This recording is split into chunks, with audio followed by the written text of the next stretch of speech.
Geography का chapter number 4 जिसका name है क्लाइमेट।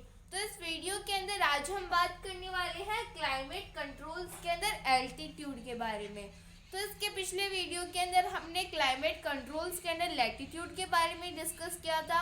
हमने देखा था कि कोई भी एक प्लेस है, अब उस प्लेस के अंदर जो भी क्लाइमेट है उसको कंट्रोल करने के लिए, उसको इन्फ्लुएंस करने के लिए बहुत सारे फैक्टर्स होते हैं और उन फैक्टर्स में से हमने जो भी हमारा लैटिट्यूड है उसको पिछले वीडियो के अंदर देख लिया था।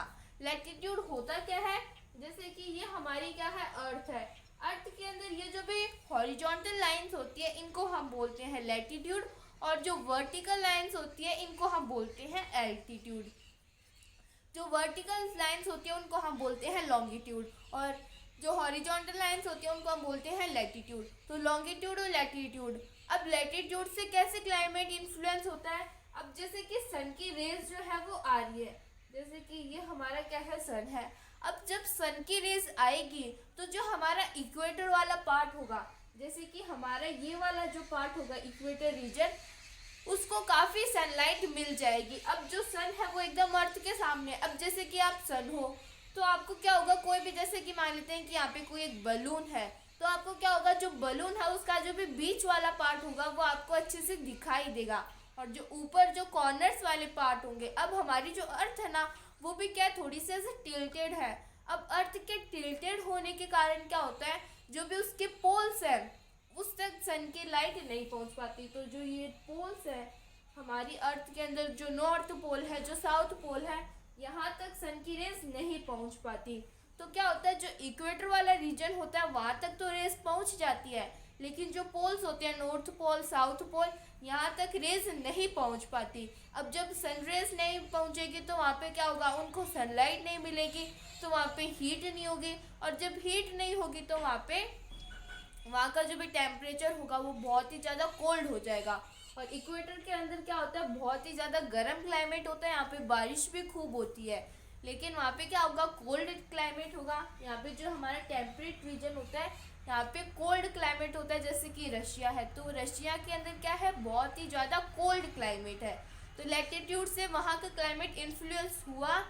रशिया के यहाँ पे सन की जो रेज है वो बहुत ही कम पहुँच पा रही थी, तो जब सन की रेज कम पहुँची तो वहाँ पे जो भी वाटर था वो कन्वर्ट हो गया आइस के अंदर, तो यहाँ का टेम्परेचर कम हो गया। और इक्वेटर के अंदर सन की रेज एकदम सीधी जाती है, तो वहाँ पे सन की जो भी रेज है वो पहुँच जाती है एक इक्वेटर वाले पार्ट के अंदर। तो क्या होता है, वहाँ का टेम्परेचर बहुत ही गर्म होता है, तो इक्वेटर के पास में गर्म टेम्परेचर होगा, और जो भी पोल्स होंगे उनके पास में होगा कोल्ड टेम्परेचर। तो क्लाइमेट कहीं ना कहीं डायरेक्टली इन्फ्लुएंस होता है लैटिट्यूड से। अब इस वीडियो के अंदर हम बात करने वाले हैं एल्टीट्यूड। पहले तो हमें ये समझना होगा कि एल्टीट्यूड होता क्या है। अब जैसे कि ये हमारी क्या है, अर्थ है। अब अर्थ से जो भी वर्टिकल डायरेक्शन के अंदर या फिर जो अप डायरेक्शन के अंदर हाइट होती है उसी को ही हम एल्टीट्यूड बोलते हैं। अब जैसे कि ये क्या है, हमारी अर्थ है, अर्थ के अंदर ये जो भी वर्टिकल हाइट होगी ये होती है हॉरिजॉन्टल, ये होती है वर्टिकल। तो जो भी सीधी लाइन होती है उसको हम बोलते हैं वर्टिकल लाइन, जो भी टेढ़ी लाइन होती है उसको हम बोलते हैं हॉरिजॉन्टल लाइन। तो इनको याद कैसे रखें, जैसे कि ये हमारा क्या है, हॉरिजॉन्टल से एच है, तो इसके अंदर ये वाला पार्ट हमें देखना है। हॉरिजॉन्टल लाइन कौन सी होगी, जो कि ऐसे होगी, और वर्टिकल जो कि सीधी होगी। तो ऐसे आप इसको याद रख सकते हो। तो हॉरिजॉन्टल लाइन जो कि ऐसे, जो कि लाइन टेढ़ी होती है, और वर्टिकल लाइन जो कि सीधी होती है। तो हम हाइट को कैसे मेज़र करेंगे, हम हाइट को मेज़र करेंगे इस तरह से। तो ये क्या होता है, ये होता है एल्टीट्यूड। जो भी हम वर्टिकल डायरेक्शन के अंदर या फिर अप डायरेक्शन के अंदर जो भी हम किसी भी चीज़ को मेजर करते हैं तो वो क्या होता है, उसका एल्टीट्यूड होता है। तो ये क्या हो गया, हमारा एल्टीट्यूड हो गया। तो एल्टीट्यूड कैसे इन्फ्लुएंस होगा, अब जैसे कि हमारे हिमालयाज़ हैं, तो हिमालयाज़ के अंदर क्या है, तो हिमालयाज़ की जो हाइट है वो बहुत ही ज़्यादा है। अब जो हिमालयाज़ हैं उनका एल्टीट्यूड है, उनकी हाइट ज़्यादा है। हाइट कैसे मेजर करेंगे, हम जो भी अर्थ का सरफेस होता है उसी से ही हम हाइट को मेजर करते हैं। तो जो भी हिमालयाज़ है उनकी हाइट बहुत ही ज़्यादा है, मतलब वो अर्थ सरफेस से थोड़ा ऊपर है। अब जब हिमालयस अर्थ के सरफेस से ऊपर होंगे, अब जैसे कि ये अर्थ के सरफेस से हिमालयस ऊपर है तो उनका एल्टीट्यूड, यही एल्टीट्यूड होता है। अब जैसे कि ये हमारी क्या है, अर्थ है, और ये क्या है, हिमालयस की हाइट है। जैसे कि हिमालयस के अंदर जो हाईएस्ट पीक है माउंट एवरेस्ट, उसकी हाइट कितनी है, 8848 मीटर। तो हाइट काफ़ी ज़्यादा है, तो वो क्या है, एल्टीट्यूड हो गया। जो भी वर्टिकल डायरेक्शन ये होती है, तो वर्टिकल डायरेक्शन के अंदर जो हाइट होती है उसी को ही हम एल्टीट्यूड बोलते हैं। तो ये क्या हो गया, ये एल्टीट्यूड हो गया। जैसे हम ट्राइंगल के अंदर भी देखते हैं, तो ट्राइंगल के अंदर भी क्या होती है, ये जो भी हाइट होती है, जो परपेंडिकुलर हाइट होती है, जो भी वर्टिकल हाइट होती है, उसी को ही हम एल्टीट्यूड बोलते हैं।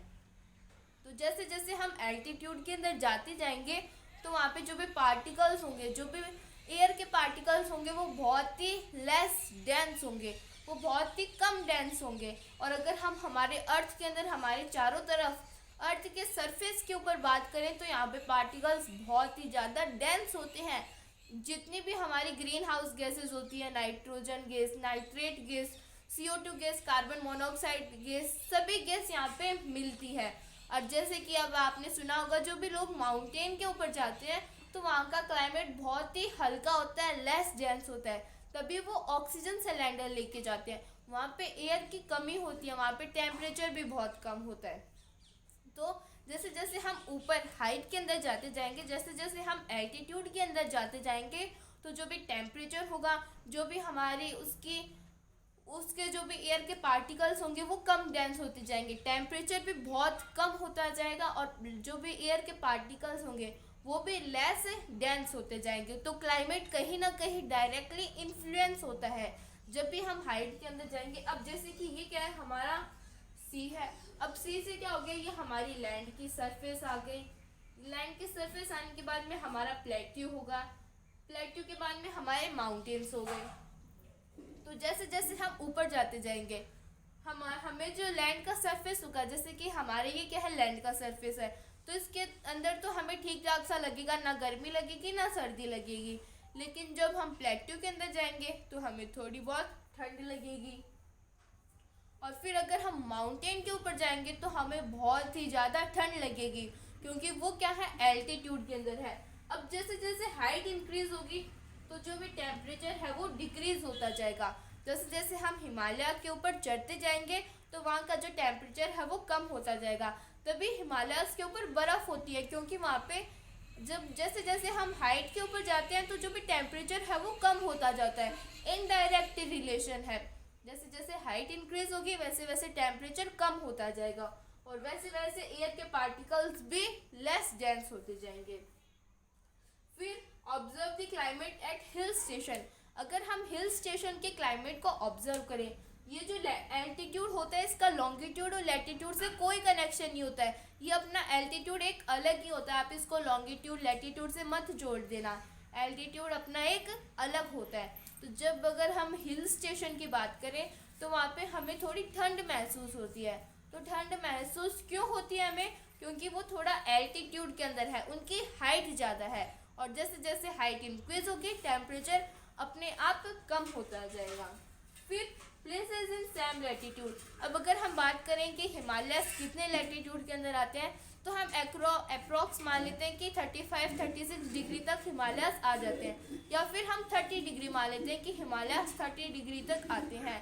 तो 30 डिग्री तक अगर हम उसी लैटिट्यूड के ऊपर देखें तो हमारी जो दूसरी कंट्रीज़ है, पाकिस्तान भी इंडिया के पास में है, फिर ईरान है, इराक है, ये कंट्रीज़ भी उसी लैटिट्यूड के ऊपर आती है। जैसे कि ये हमारी क्या है, अर्थ है। अब अर्थ के अंदर ये क्या है, इक्वेटर है, यहाँ पे जैसे कि हमारे हिमालयस है। अब जब यहाँ पे हिमालयस होंगे तो जो दूसरी कंट्री होगी, यहाँ पे पाकिस्तान हो गया, ईरान हो गया, इराक हो गया, तो ये भी उसी लैटिट्यूड के ऊपर आते हैं। तो उसी लैटिट्यूड के ऊपर अगर हम बात करें ईरान और इराक के बारे में, तो वहाँ पे बहुत ही ज़्यादा गर्मी है। ईरान और इराक के अंदर बहुत ज़्यादा गर्मी है, और हिमालयस के ऊपर बहुत ज़्यादा ठंड है।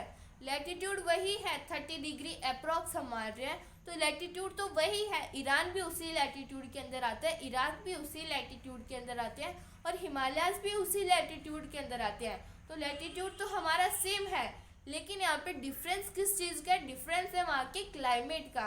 इराक का टेम्परेचर कैसा है, वहाँ पे बहुत ही ज़्यादा गर्मी है। और हिमालयस का टेम्परेचर कैसा है, वहाँ पे बहुत ही ज़्यादा ठंड है। ठंड क्यों है, क्योंकि वहाँ पे एल्टीट्यूड है, हिमालयस की बहुत ज़्यादा हाइट है, और जैसे जैसे हाइट इंक्रीज होगी टेम्परेचर डिक्रीज होता जाएगा। तो हमने एल्टीट्यूड के बारे में देख लिया कि एल्टीट्यूड कैसे हमारे क्लाइमेट को इन्फ्लुएंस करता है। पिछले वीडियो के अंदर हमने लैटिट्यूड के बारे में डिस्कस किया, और इस वीडियो के अंदर हमने हमारे दूसरे फैक्टर एल्टीट्यूड के बारे में भी डिस्कस कर लिया।